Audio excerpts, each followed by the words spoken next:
अस्सलामुअलैकुम वरहमतुल्लाहि वबरकातुहू। नाज़रीन इकराम, इस्लामिक टीवी इस चैनल को अभी तक जिन्होंने सब्सक्राइब नहीं किया है, बराए मेहरबानी इस चैनल को सब्सक्राइब ज़रूर करें और हर दिन की अपडेट के लिए इसके साथ ही एक बेल, एक घंटी का निशान आएगा, उसे आप ज़रूर प्रेस करें और उसे दबाकर आप हमारे साथ ताउन फरमाएं। अल्लाह के दीन की दावत और लोगों तक पहुंचाने के लिए इस वीडियो को जरूर लाइक, शेयर, कमेंट और सब्सक्राइब करें। आपके इस चैनल को और बेहतर बनाने के लिए आपका साथ जरूरी है। और मजीद वीडियोस को देखने के लिए आप हमारे YouTube चैनल को सब्सक्राइब करें। फजज़ाकुमुल्लाहु खैरन। अन अबी मालिक अल-अशअरी रज़ियल्लाहु अन्हु क़ाल क़ाल रसूलुल्लाह सल्लल्लाहु अलैहि वसल्लम अत्तुहूरु शत्रुल ईमान वल्हम्दुलिल्लाहि तमलउल मीज़ान व सुब्हानल्लाह वल्हम्दुलिल्लाह तमलआनि औ तमलउ मा बैन अस्समावाति वल अर्द वस्सलातु नूरुन वस्सदक़तु बुरहानुन वस्सब्रु दियाउन वल्क़ुरआनु हुज्जतुन लका औ अलैका कुल्लुन नासि यग़दू फ़बायिउन नफ़्सहु फ़मुअतिक़ुहा औ मुबिक़ुहा। दोस्तों, हज़रत अबू मालिक अशअरी रज़ी अल्लाह ताला अन्हु फरमाते हैं कि नबी करीम सल्लल्लाहु अलैहि वसल्लम ने इरशाद फरमाया, तहारत आधा ईमान है। और नंबर 2, अल्हम्दुलिल्लाह का ज़िक्र नामे आमाल के तराजू को भर देता है। नंबर 3, सुबहान अल्लाह वल्हम्दुलिल्लाह ज़िक्र करना आसमान और ज़मीन के बीच में जितनी खला है, जितनी जगह है, वो सबको भर देता है अजर व सवाब से। नंबर 4, नमाज नूर है। और नंबर 5, सदक़ा खैरात करना, ज़कात देना, ये दलील है, इंसान को जन्नत की रहनुमाई करता है। और सब्र ज़िंदगी के अंदर रोशनी है। और नंबर 7, कुरान आपके लिए हुज्जत है, आपको जन्नत में ले जाएगा और या है कि आपके ख़िलाफ़ अल्लाह के सामने शिकायत करेगा। नंबर 9, कुल्लुन नास यग़दू, तमाम इंसान दुनिया में सुबह करते हैं, नई ज़िंदगी शुरू होती है, उनमें से लोग अपने आप को बेच देते हैं। नंबर 10, फ़मुअतिक़ुहा, अपने आप को आज़ाद करा लेता है।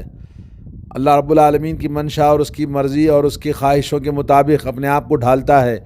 ईमान, तौहीद, तक़वा और अमल सालेह करके अपने आप को जहन्नम से आज़ाद कर लेता है। और नंबर 11, या तो वह इंसान अल्लाह की मर्ज़ी और मंशा के ख़िलाफ़ अपनी मर्ज़ी, अपनी मंशा और अपनी मनचाही ज़िंदगी गुजार के और आमाल सालिहा से महरूमी, बुराइयों के रास्ते पे चल के, नाफरमानियों के रास्ते पे चल के अपने आप को जहन्नम रसीद करता है। यह हदीस सही मुस्लिम में बाबुत तहारा इमाम मुस्लिम ने बयान किया है।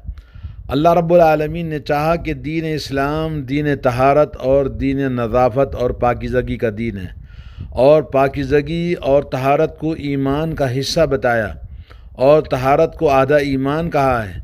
जैसे वज़ू है और इंसान नमाज के लिए जब वज़ू करता है, और ज़िंदगी के अंदर बातिनी तहारत और ज़ाहिरी तहारत, बातिनी तहारत आधा ईमान है तो ज़ाहिरी तहारत आधा ईमान कहा गया है। तहारत की 2 किस्में हैं, तहारत अकबर, तहारत असग़र, यानी हदस अकबर, हदस असग़र, छोटी तहारत, बड़ी तहारत। जैसे गुस्ल करना, जिन चीज़ों से गुस्ल वाजिब होता है वो बड़ी तहारत है, और जिन चीज़ों से वज़ू वाजिब होता है वो छोटी तहारत है। तो दोनों किस्म की तहारत ये आधा ईमान कहा गया है। और आधा ईमान, जैसा कि ईमान के अरकान है, अल्लाह ताला पर ईमान, अल्लाह के फ़रिश्तों पर ईमान, अल्लाह की किताबों पर ईमान, और अल्लाह के पैगंबरों पर ईमान, और क़ियामत के दिन पर ईमान, और तक़दीर पर ईमान। तहारत यानी वज़ू यानी गुस्ल, आदमी तहारत इसलिए हासिल करता है ताकि अल्लाह की इबादत करे, और इबादतों में सबसे अहम चीज़ जो तहारत के मुतक़ाज़ी है वो है नमाज, कुरान करीम की तिलावत। तो नमाज के लिए आदमी बग़ैर वज़ू के, बग़ैर तहारत के नमाज नहीं होती, और तहारत नमाज की कुंजी है। तो इस तरह से तहारत का ज़िक्र उसके साथ मुत्तसिल, उसके साथ यानी तहारत शर्त है किसको? इबादत करने के लिए। तो आदमी को अल्लाह रब्बुल आलमीन ने यहाँ पर तहारत का ज़िक्र आपने फरमाया कि उसके ज़रिए हम नमाज़ पढ़ते हैं, तो गोया नमाज हमारी तमाम इबादतों में सबसे असल है। अल्लाह के नबी ने फरमाया नमाज दीन का सुतून है, और नमाज का मुकाम जैसे सर का मुकाम है जिस्म के अंदर, वैसे ही नमाज का मुकाम है दीन के अंदर। आमाल में सबसे पहले अल्लाह के नज़दीक हिसाब नमाज का होगा। तो नमाज के बाद में आदमी सिर्फ नमाज पढ़ ले काफ़ी नहीं है, बल्कि अल्लाह की हम्द व सना और उसकी हम्द व सना हमेशा करना चाहिए। नंबर 2 फरमाया कि अल्हम्दुलिल्लाह कहना ये क़यामत के दिन नाम आमाल में ये तराजू को भर देता है। कहा जाता है कि आमाल जो हम करते हैं और ज़िक्र जो हम करते हैं वो सब जिस्म की शक्ल यानी वज़नी चीज़ें जैसे होती हैं, महसूस होती हैं, वैसे होंगी, और तराजू के अंदर वो भर दिया जाएगा, इतना ज़्यादा उसका वज़न होगा। और उसके बाद फरमाया सुबहान अल्लाह वल्हम्दुलिल्लाह, ज़िक्र करना यानी सबसे अफजल ज़िक्र अल्हम्दुलिल्लाह कहा गया है। एक और हदीस में है कि तौहीद में सबसे अफजल ज़िक्र ला इलाहा इल्लल्लाह, अफजल ज़िक्र ला इलाहा इल्लल्लाह, क्योंकि वो तौहीद अल्लाह रब्बुल आलमीन की, जिसके अंदर अल्लाह ताला की तौहीद का इकरार और शिर्क से नफ़ी, दो चीज़ें उसके अंदर होती हैं। एक तौहीद का इकरार, अल्लाह वहदहू ला शरीक अकेला इस कायनात में इबादत का मुस्तहिक़ है, और दूसरा अल्लाह रब्बुल आलमीन के साथ हर किस्म के शिर्क की नफ़ी, बिदात की नफ़ी होती है, वो अफजल ज़िक्र है। लेकिन यहाँ पर जो अल्हम्दुलिल्लाह कहा गया है, ये अल्लाह ताला का शुक्रगुजारी कि अल्लाह की नेमतें सुबह से शाम तक हमारे ऊपर कितनी होती हैं, तो उसका शुक्र अदा करना है। और इसी तरह से सुबहान अल्लाह वल्हम्दुलिल्लाह, अल्लाह ताला की पाकी और उसकी तंज़ीह, यानी अल्लाह रब्बुल आलमीन हर तरह के ऐब से पाक है, हर तरह की सिफ़ात से वो कामिल है, और अल्लाह रब्बुल आलमीन की बारगाह में ये सुबहान अल्लाह वल्हम्दुलिल्लाह कहना गोया इतना बड़ा अजर व सवाब है, जैसे पूरी कायनात के अंदर जितना खला मौजूद है पूरी दुनिया के अंदर, आसमान और ज़मीन के बीच में, वो तमाम को अजर व सवाब से भर देता है। चौथी चीज़ फरमाई, नमाज नूर है। नूर इंसान के लिए तमाम गुनाहों के अंदर उसको रोशनी दिखाता है। इन्ना सलात तन्हा अनिल फ़हशाइ वल मुनकर, अल्लाह ने कहा नमाज इंसान को बेहयाई और नापसंदीदा चीज़ों से रोकती है। नमाज नूर है इंसान की ज़िंदगी में, इंसान के लिए हर मोड़ पर उसको सही रहनुमाई, रोशनी दिखाती है। और इंसान के लिए नूर है, जब कब्र में उसको दफन करते हैं तो कब्र के ज़ुल्मतों अंधेरों में उसको रोशनी अल्लाह ताला अता फरमाता है नमाज के ज़रिए। और नमाज पुल सिरात पर गुज़रने वाले नमाजी के लिए नूर बन जाती है, और नमाज रोज़े महशर जन्नत में जाने के लिए नूर होता है। और नमाज इंसान के लिए हर मोड़ पर उसके लिए अल्लाह ने नूर बनाया है। तो नमाज में काहिली और सुस्ती करना, और रबी रमज़ान गुज़रा है तो नमाज का अहतमाम करें। नंबर 5 सदक़ा खैरात, लोगों के साथ एहसान करना और लोगों के साथ भलाई करना, ज़ुबान से, पैसों से, और जो भी अल्लाह ने हमें सलाहियतें दी हैं उसके ज़रिए हम लोगों की मदद करने। अल्लाह के नबी सल्लल्लाहु अलैहि वसल्लम ने फरमाया, जो शख्स ये चाहता है अपनी उम्र में इजाफ़ा करे और अपने रिज़्क़ में ज़्यादती करे, तो वो चाहिए कि लोगों के साथ सिला रहमी करे। तो सदक़ा और खैरात, ज़कात के ज़रिए, सदक़ात और खैरात के ज़रिए, ज़ुबान के ज़रिए, अपने जिस्म से, हर तरह से लोगों के साथ एहसान करना, अमर बिल मारूफ नही अनिल मुनकर, ये भी सदक़ा है, और किसी को अच्छी बात कहना ये भी सदक़ा है। तो अल्लाह ताला हम सबको तौफ़ीक़ अता फ़रमाए। नंबर 7 सब्र। नंबर 6 सब्र करना नूर है। नूर इंसान की ज़िंदगी में जो हर तरह के अंधेरों से उसको रास्ता दिखाता है। सब्र का माना है आदमी अपने आप को रोकना, कंट्रोल करना। जब तकलीफ़ हो, मुसीबत हो, नापसंदीदा चीज़ हमारे लायक हो जाए तो अपनी ज़ुबान को रोक लेना, शिकवा शिकायत से अपने आप को बर्दाश्त करना, सब्र करना, इंतज़ार करना कि ये मुसीबत दूर हो जाए।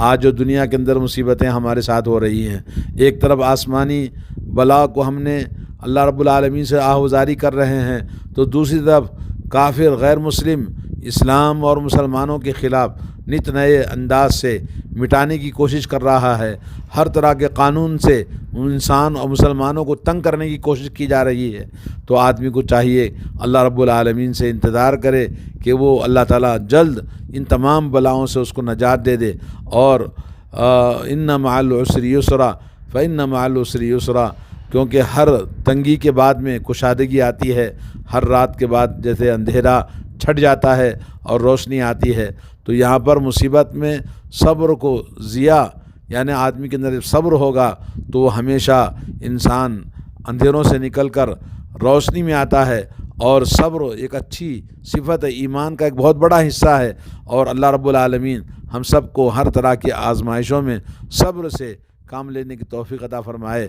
اور صبر یعنی ایک سورج کے مانند ہے، جیسے قرآن میں اللہ نے فرمایا وَجَعَلَ الشَّمْسَ سِرَاجًا، سورج جو ہے وہ نور ہے، اور سورہ یونس میں فرمایا جَعَلَ الشَّمْسَ ضِيَاءً، اور سورج کو اللہ نے روشنی بنایا ہے۔ اہم نقطہ، قرآن کریم آپ کے لیے حجت ہے، یعنی اگر آپ نے تلاوت اخلاص کے ساتھ، ابھی رمضان گزرا قرآن کا مہینہ، اور قرآن کے مہینہ گزرنے کے بعد ہم نے کتنے لوگوں نے قرآن کو چھویا ہی نہیں ہے، قرآن کو پڑھا ہی نہیں ہے، اور رمضان میں جس شوق سے قرآن پڑھا کرتے تھے ابھی پڑھنا چھوڑ دیا۔ تو رمضان کریم کا قرآن پورے سال میں پڑھنے کے لیے ہے، یہ اللہ کا کلام ہے، جو ننزل من القرآن ما هو شفاء ورحمہ، ہر طرح کے مرض و امراض سے، روحانی جسمانی ہر طرح کی بلاؤں اور مصیبتوں کے لیے قرآن شفا ہے، اور اللہ کی رحمت ہے ہر وقت جو آدمی اس کی تلاوت کرتا ہے۔ تو قرآن مجید کی تلاوت کرنے والے کے لیے قرآن خوشخبری ہے کہ وہ اللہ کے بعد حجت کرے گا، اس کو جنت میں لے جائے گا، اور جو قرآن مجید کو چھوڑ دیا وہ اس کے خلاف شکایت کرے گا اللہ تعالیٰ سے۔ اور اس کے بعد نبی علیہ الصلوۃ والسلام نے فرمایا کہ کل الناس یغدو، ہر انسان صبح ہوتی ہے، کیونکہ ہر رات کے بعد میں ایک نئی زندگی اللہ تبارک و تعالیٰ عطا فرماتا ہے، تمام انسان صبح کرتے ہیں۔ صبح کے بعد ہر انسان نئی زندگی جس کو ملتی ہے، دو قسم کے انسان ہیں، ایک اللہ کے لیے اپنے آپ کو بیچ دیتا ہے، یا یہ کہ اللہ تعالیٰ کے خلاف شیطان کو اپنے آپ بیچ دیتا ہے۔ اللہ کی اطاعت و فرمانبرداری اور اس کی بندگی اور اس کا ایمان اور اس کا اخلاص اس کے اندر موجود ہو، عمل صالح کے ساتھ میں وہ اپنے آپ کو اللہ کے حوالے کر دیتا ہے۔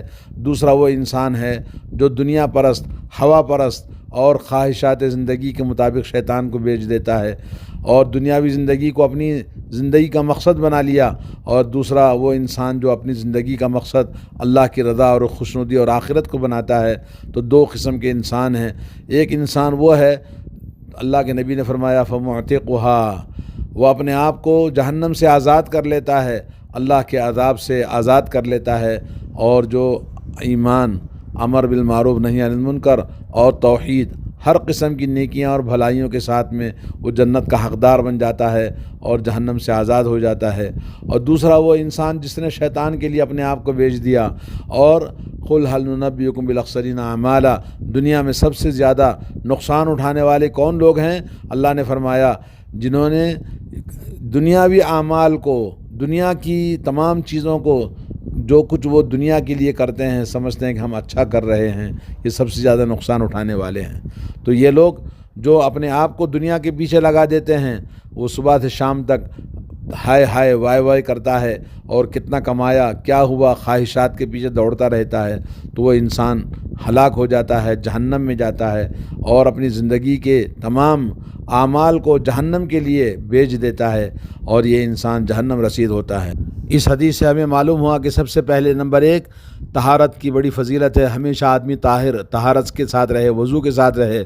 نمبر دو، اللہ تعالیٰ کا حمد، اس کی تسبیح اور اس کا ذکر دوام کے ساتھ کرتا رہے، اس کی فضیلت معلوم ہوتی ہے۔ نمبر تین، نماز کی فضیلت اور نماز کی کثرت اور نوافل کی کثرت کرنا۔ نمبر چار ہے، اللہ تعالیٰ نے صدقہ اور خیرات کرنے، لوگوں کے ساتھ احسان کرنے کی ترغیب دلائی۔ نمبر پانچ ہے، ہر وقت صبر کے ساتھ انسان کام لے، بات کرے، اور زندگی میں ہمیشہ صبر کا دامن نہ چھوڑے۔ نمبر چھ، قرآن مجید کی تلاوت اخلاص کے ساتھ کرنا اور اس پر عمل کرنا۔ نمبر سات، انسان کیا کر رہا ہے اور وہ دنیا کے لیے جی رہا ہے یا آخرت کے لیے جی رہا ہے، ہمیشہ اس کا خیال رکھنا ہے۔ من کان یرید حرث الآخرۃ نزد لہ فی حرث، جو آدمی آخرت کی زندگی چاہتا ہے تو ہم اس کی زندگی میں اور اضافہ کر دیتے ہیں، اور دنیا بھی اس کو عطا کرتے ہیں اور دنیا کے ساتھ آخرت بھی اس کو عطا کرتے ہیں۔ ومن کان یرید حرث الدنیا نؤتہ منہا وما لہ فی الآخرۃ من نصیب، جو انسان دنیا کے لیے جیتا ہے صرف، تو ہم اس کو دنیا تو دے دیتے ہیں مگر آخرت میں اس کا کوئی حصہ نہیں ہوتا۔ سورہ شورى آیت نمبر 20۔ السلام علیکم۔